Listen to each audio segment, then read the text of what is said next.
दर्शकों, बहुत सारे लोग मौन का महत्व नहीं जान पाते। उन्हें मौन रहना तो होता है, लेकिन वह रह नहीं पाते।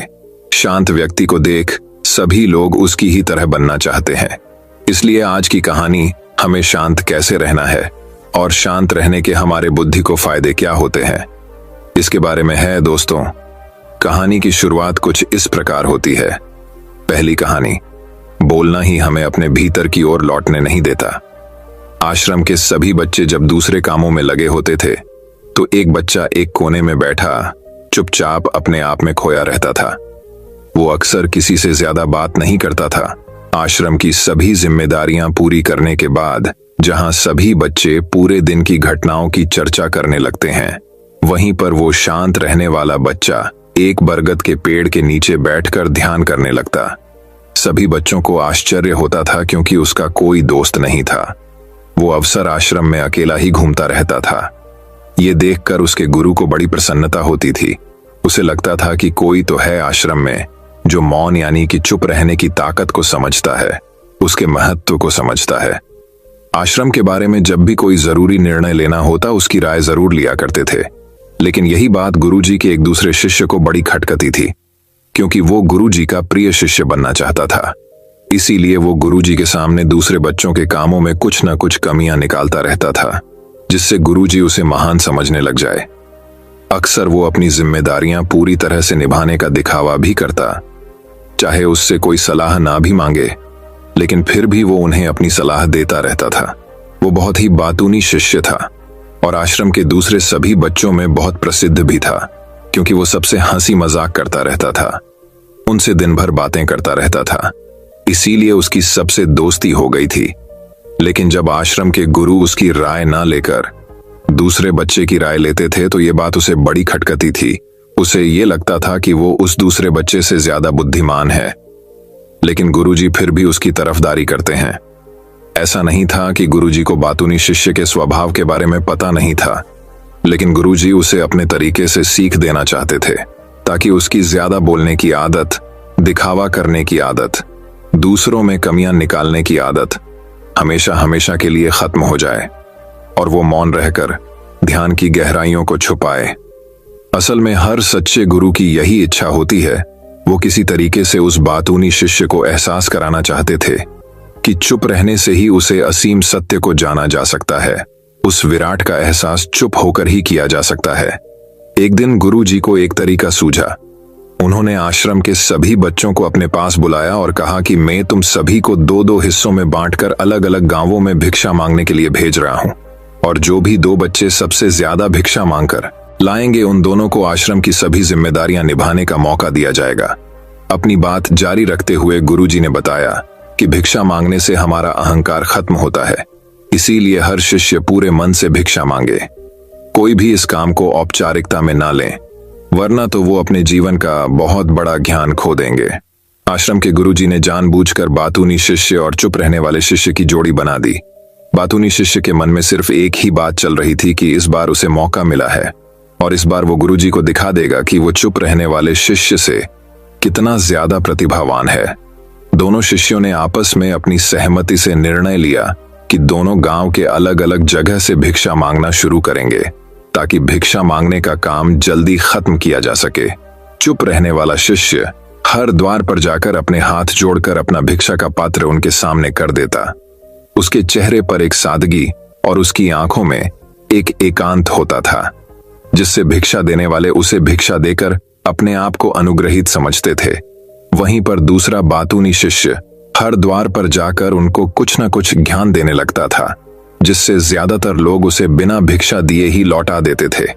पूरे गांव में भिक्षा मांगकर जब दोनों गांव के बीच में मिले तो बातूनी शिष्य ने देखा कि चुप रहने वाले शिष्य के पास उससे दुगनी भिक्षा थी। ये देखकर उसे मन ही मन बहुत ठेस पहुंचा। लेकिन जब वो दोनों भिक्षा का सामान लेकर आश्रम की तरफ जा रहे थे, तब बातूनी शिष्य को एक चालाकी सूझी। उसने चुप रहने वाले शिष्य से कहा कि हमें अपनी भिक्षा एक ही थैले में डाल लेनी चाहिए। गुरुजी ने हम दोनों को एक साथ भिक्षा लाने के लिए कहा था।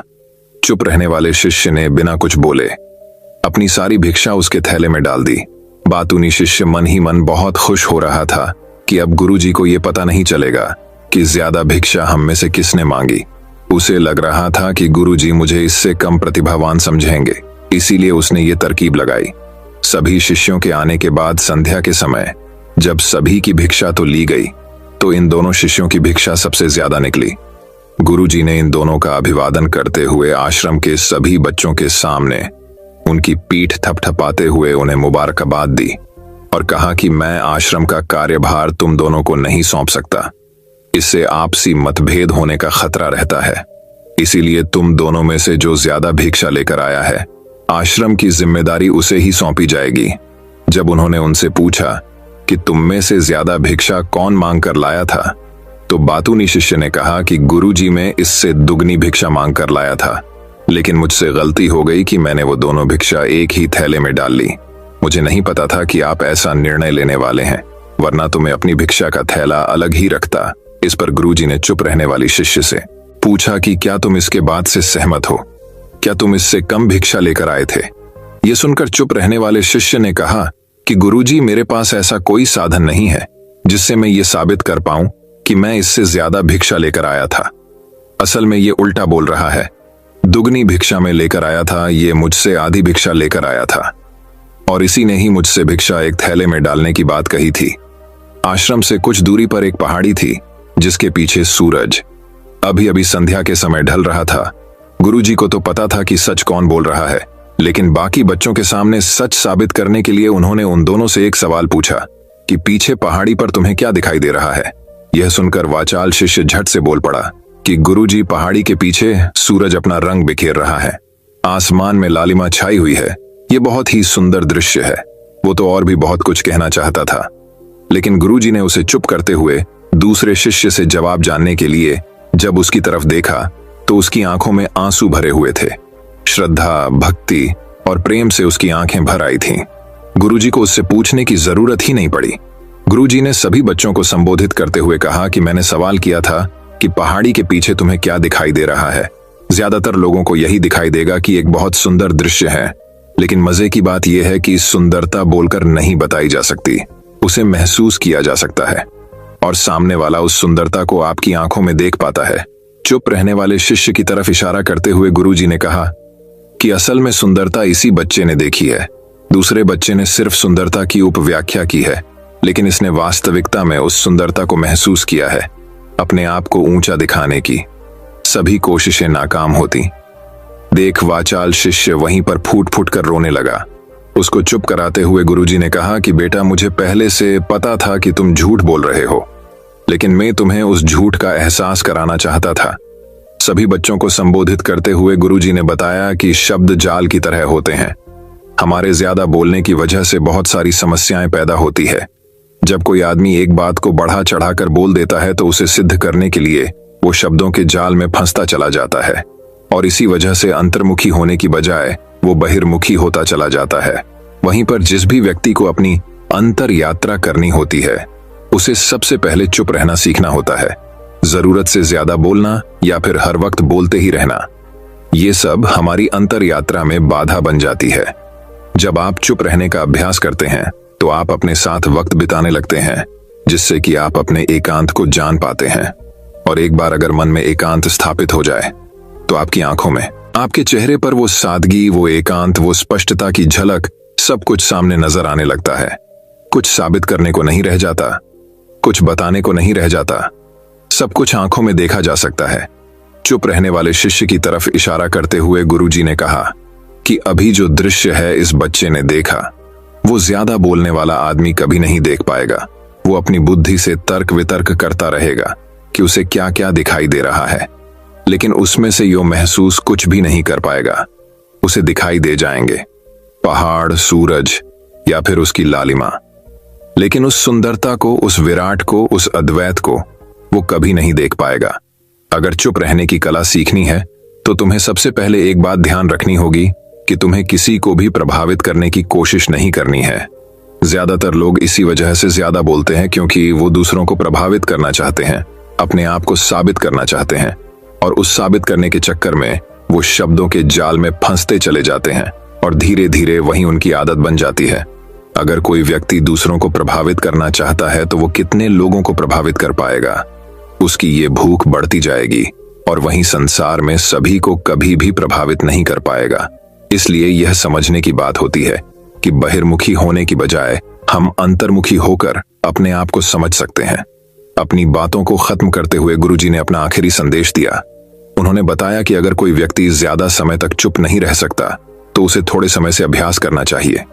निश्चित संकल्प लेकर किसी व्रत की भांति दिन में कुछ समय या फिर हफ्ते में कुछ समय या फिर एक दिन चुप रहने का अभ्यास जरूर किया जाना चाहिए। इससे हमारी चुप रहने की आदत धीरे धीरे खुद ब खुद पनपने लगती है, क्योंकि एक बार जब हम चुप रहने लगते हैं तो हमें चुप रहने का आनंद पता चल जाता है। उसके बाद हमें प्रयास नहीं करना पड़ता, बल्कि हमारा मन आनंद की तरफ अपने आप बढ़ता चला जाता है। चुप रहने की कला सीखने के बाद आपकी बुद्धिमानी और आपकी स्पष्टता दोनों में बहुत ज्यादा फायदा होगा। वास्तविकता में जिसे दर्शन कहते हैं वो मौन रहकर ही किया जा सकता है। इसके बाद सभी बच्चों ने कुछ समय चुप रहने का संकल्प लेकर गुरुजी ने अपनी बात खत्म कर दी और सभी बच्चे रात्रि का भोजन करने के लिए एक साथ भोजन कक्ष में पहुंच गए। तो दोस्तों, कैसी लगी ये कहानी आपको कमेंट सेक्शन में जरूर बताना। तो चलिए अब हमारी शांति के फायदे के ऊपर दूसरी कहानी की शुरुआत करते हैं। दूसरी कहानी, गौतम बुद्ध ने कहा, इन 5 जगहों पर चुप रहना सीखो। जो लोग बुद्धिमान हैं वह यह जानते हैं कि शब्द हथियार की तरह होते हैं जिनसे किसी को भी बचाया जा सकता है या किसी को भी मारा जा सकता है। अब आप सोच रहे होंगे कि शब्दों से किसी को मारा कैसे जा सकता है, तो जरा सोचिए। ज्यादातर आत्महत्याओं के पीछे किसका कारण होता है? किसी के पति ने कुछ कहा, किसी के पिता ने कुछ कहा और उन लोगों ने आत्महत्या कर ली। ये आत्महत्या किसके कारण हुई? वो पीड़ित के मन को इतना दुखी कर गए कि उसके मन से वो दुख सहना और ज्यादा बर्दाश्त करना नामुमकिन हो गया और इसी वजह से उन्होंने आत्महत्या कर ली। ऐसे ही आपके शब्द किसी को नया जीवन प्रदान कर सकते हैं। जब कोई आदमी उदास होता है या दुखी होता है तो आपके शब्द उसमें एक नया जोश, एक नया उत्साह भर सकते हैं और एक हारा हुआ आदमी अपने जीवन में एक नई शुरुआत कर सकता है, सिर्फ शब्दों के माध्यम से, हमारी वाणी के माध्यम से। तो अब तक आप ये तो समझ ही गए होंगे कि हमारे शब्द हमारे जीवन को किस तरह निर्धारित करते हैं। शब्दों में कितनी ताकत होती है और किसी से बात करते वक्त हमें कितनी सावधानी से अपने शब्द सुनने चाहिए। आज की जो बौद्ध कहानी मैं आपको सुनाने वाला हूं उसमें आपको सीधे सीधे तौर पर कुछ ऐसे तरीके पता चलेंगे, कुछ ऐसी परिस्थितियां पता चलेंगी जहां पे आपको हमेशा चुप रहना चाहिए। कुछ परिस्थितियों में अगर आप कुछ नहीं बोलेंगे तो वही आपके लिए सबसे ज्यादा बेहतर होगा। इससे पहले कि आप इस कहानी में खो जाएं, इस चैनल को सब्सक्राइब जरूर कर लें। तो चलिए कहानी शुरू करते हैं। एक बार की बात है, एक युवा लड़का एक बार एक बौद्ध भिक्षु के पास पहुंचा। वो काफी परेशान लग रहा था और उसने बौद्ध भिक्षु से जाकर पूछा कि हे महात्मा, मैं अपने आप से परेशान हूं, अपने आप से दुखी हूं। बाहरी रूप से मुझे कोई दुख नहीं है, मैं धन धान्य संपन्न हूं, मुझे कोई शारीरिक रोग भी नहीं है, लेकिन मैं खुद से परेशान रहता हूं, अपने मन से परेशान रहता हूं। अक्सर मेरी बातों को मेरा कोई भी दोस्त गंभीरता से नहीं लेता है और ना ही मेरे परिवार के लोग मेरी किसी बात को गंभीरता से लेते हैं। मैं जो कुछ भी सलाह देता हूं या तो वह उसे मजाक में उड़ा देते हैं या फिर उसे गंभीरता से लेते ही नहीं है। मेरी बातों को कोई गंभीरता से क्यों नहीं लेता है? क्यों मेरी बातों पर कोई अमल नहीं करता? क्यों मेरी बातों में कोई रुचि नहीं दिखाता? क्या कारण है? कृपया मुझे बताने का कष्ट करें और मेरे मन के इस दुख को दूर करें। यह सुनकर बौद्ध भिक्षु ने कहा कि आज सुबह मैं चालित ध्यान करके वापस आ रहा था। रास्ते में कुछ कौवे कांव कांव कर रहे थे और वहीं पर जब मैं चलता हुआ कुछ दूर आया तो मुझे एक मोर की मधुर आवाज सुनाई दी। ये सुनकर अचानक मेरे मन में ख्याल आया कि कौवे कितना कांव कांव करते हैं, कितना बोलते रहते हैं, लेकिन कोई भी प्राणी कौवे की आवाज को पसंद नहीं करता। मोर हमेशा सही परिस्थिति के हिसाब से बोलता है। जब भी बारिश होने वाली होती है और बादल गरजते हैं और बारिश होने की आशंका होती है, ऐसे में मोर अपनी मधुर आवाज में गाता है जो सभी को प्रिय होता है, सभी को अच्छा लगता है। ऐसे ही अगर इंसान सही परिस्थिति के हिसाब से सही शब्द बोले, सही वाणी बोले, तो वही वाणी दूसरों के लिए संगीत हो जाती है, संगीत बन जाती है और दूसरे लोग तुमसे सम्मोहित हो जाते हैं और वहीं पर तुम्हें सब लोग गंभीरता से लेने लगते हैं। और दूसरी तरफ अगर तुम यूं ही बेफिजूल ऐसे ही बोलते रहते हो, बिना किसी बात के बोले चले जाते हो, तो फिर तुम्हें कोई गंभीरता से नहीं लेता। तुम उस कौवे की भांति हो जाते हो जिसकी वाणी कोई पसंद नहीं करता। और बाद में तुम्हें दुख होता है कि तुम्हें कोई गंभीरता से क्यों नहीं लेता। इसीलिए अपने शब्दों को बेहद बुद्धिमानी के साथ इस्तेमाल करना सीखो। अगर तुम नहीं सीखोगे तो समाज में तुम्हें कोई सम्मान या कोई गंभीरता से नहीं लेगा। यह सुनकर वो युवा लड़का बोला कि हे महात्मा, मैं जानता हूं कि मैं ज्यादा बोलने की बीमारी से ग्रस्त हूं, मुझे इतना नहीं बोलना चाहिए, लेकिन मैं अपने आप पे काबू नहीं रख पाता और ना ही मैं इतना बुद्धिमान हूं कि मैं अपने शब्दों को नाप तोल कर बोल सकूं। मैं तो किसी से बात करते वक्त इतना सोचता भी नहीं कि मुझे अपने शब्द किस तरह इस्तेमाल करने हैं। कृपया करके कुछ ऐसी परिस्थितियां बता दीजिए जहां पर मुझे कम बोलना है या फिर बोलना ही नहीं है, हमेशा चुप रहना है। अगर आप मेरा ऐसे मार्गदर्शन कर सकते हैं तो मेरा जीवन आसान हो जाएगा और मुझे ज्यादा दिमाग या अपनी बुद्धि लगाने की भी जरूरत नहीं पड़ेगी। यह सुनकर बौद्ध भिक्षु ने मुस्कुराते हुए कहा कि बेटा, वैसे तो इंसान को हर परिस्थिति में सोच समझ कर ही बोलना चाहिए, लेकिन अगर वो हमेशा होश में नहीं रह पाता है, ध्यान में नहीं रह पाता है, तो मैं तुम्हारे दैनिक जीवन की कुछ ऐसी परिस्थितियां बता रहा हूं जहां पर तुम्हें हमेशा चुप रहना है। अगर तुम ऐसी जगहों पर कुछ बोलोगे तो तुम्हारा अपमान ही होगा या फिर तुम्हें कोई गंभीरता से नहीं लेगा। सबसे पहली जगह है, या यूं कहे ऐसी परिस्थिति जहां पर इंसान को हमेशा चुप रहना चाहिए, वो है जब किसी ऐसे विषय के बारे में बातचीत हो रही हो जिसके बारे में आपको कोई जानकारी ही नहीं है। तो ऐसी परिस्थिति में व्यर्थ में बीच में टांग अड़ाना, अपना ज्ञान देना, व्यर्थ का ज्ञान आपको कुछ पता नहीं है लेकिन फिर भी आप अपना ज्ञान देने के लिए उत्सुक हैं, तो ऐसी जगह पर आपका अपमान ही होगा।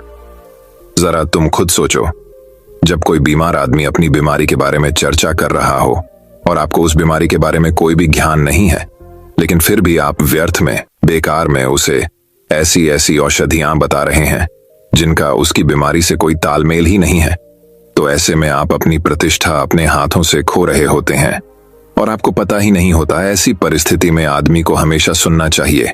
ध्यान से सुनना भी एक कला होती है। अगर आप सुनने का दिखावा करेंगे तो कहीं ना कहीं सामने वाले आदमी को यह एहसास हो जाता है कि ये मेरी बात पूरे ध्यान से नहीं सुन रहा है। इसीलिए जब आपको किसी विषय के बारे में पूरी तरह से जानकारी ना हो तो वहां पर केवल अपने कान लगाना ही ज्यादा महत्वपूर्ण होता है, ज्यादा जरूरी होता है। आप उस इंसान की बातें ध्यान से सुन सकते हैं और इसी बीच आप दोनों के बीच एक संबंध पैदा होगा और उस संबंध सच्चा होगा क्योंकि आपने उसके बात को बड़े ही ध्यान से सुना है और इस बात का पता सामने वाले को भी होता है। तो हम बिना कुछ बोले सिर्फ सुनने मात्र से किसी को अपना दोस्त है, अपना मित्र बना सकते हैं। इस बात को हमेशा ध्यान में रखना। दूसरी जगह जहां इंसान को हमेशा चुप रहना चाहिए वो है खाना खाते वक्त खाना। इंसान को हमेशा चुप रहकर खाना चाहिए, मौन रहकर खाना चाहिए। महात्मा बुद्ध और उनके भिक्षु हमेशा चुप रहकर भोजन करते हैं, शांत भाव से भोजन करते हैं, परिपूर्ण होकर भोजन करते हैं, पूरी तरह से करते हैं, एक एक टुकड़े का स्वाद लेकर भोजन करते हैं।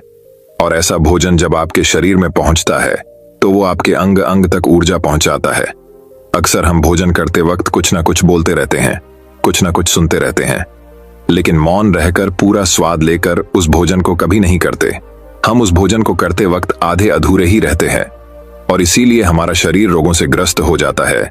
जरा तुम खुद सोचो, बौद्ध भिक्षु हमेशा भिक्षा लेकर भोजन करता है और भिक्षा भी कितनी बिल्कुल मामूली सी, और वो भी एक वक्त। तो एक वक्त भोजन करने के बाद भी वो इतने स्वस्थ रहते थे, इतने उत्साह, जोश और आनंद से भरे होते थे।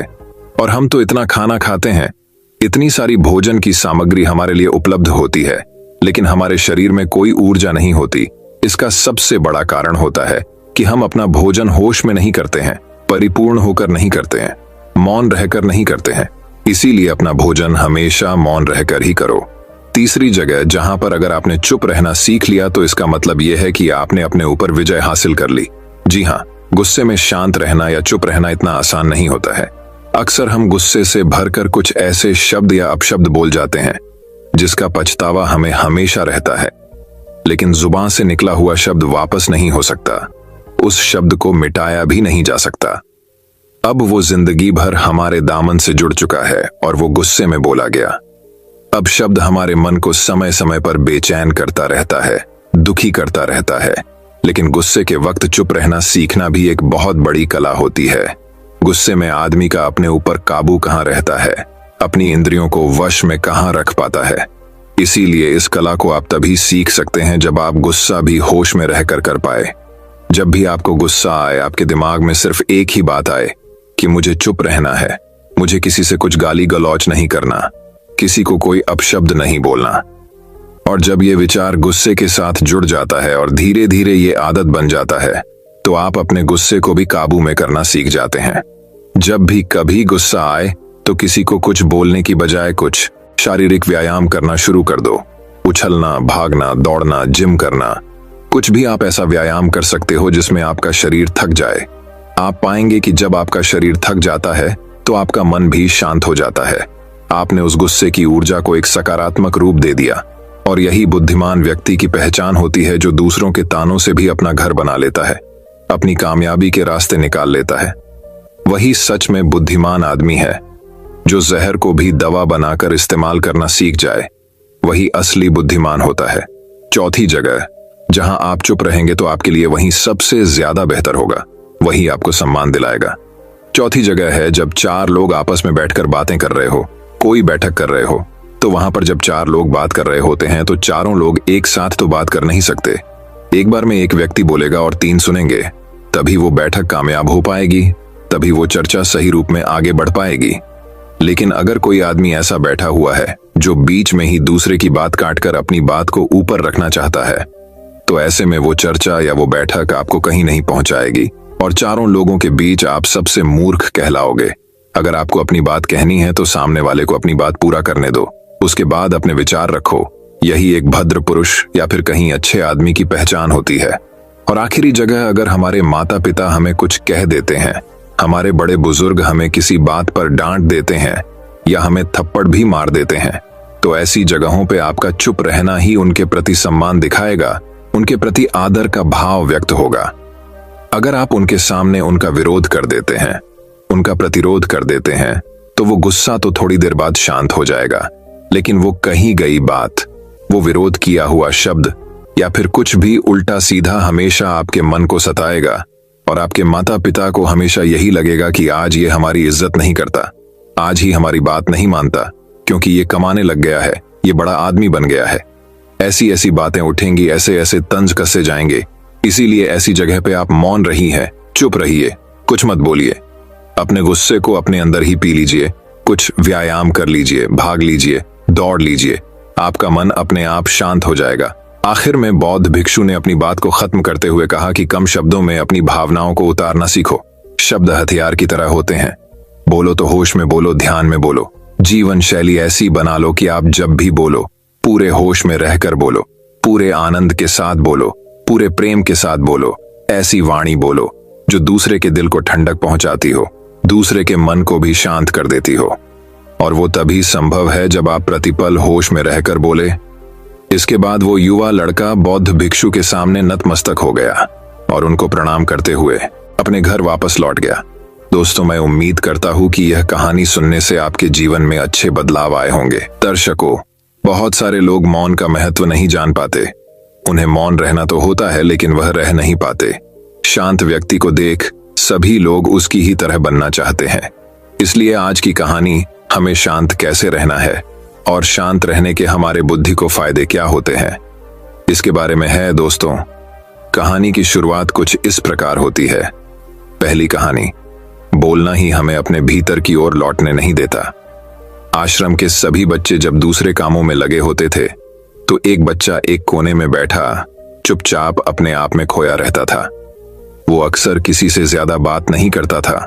आश्रम की सभी जिम्मेदारियां पूरी करने के बाद जहां सभी बच्चे पूरे दिन की घटनाओं की चर्चा करने लगते हैं, वहीं पर वो शांत रहने वाला बच्चा एक बरगद के पेड़ के नीचे बैठकर ध्यान करने लगता।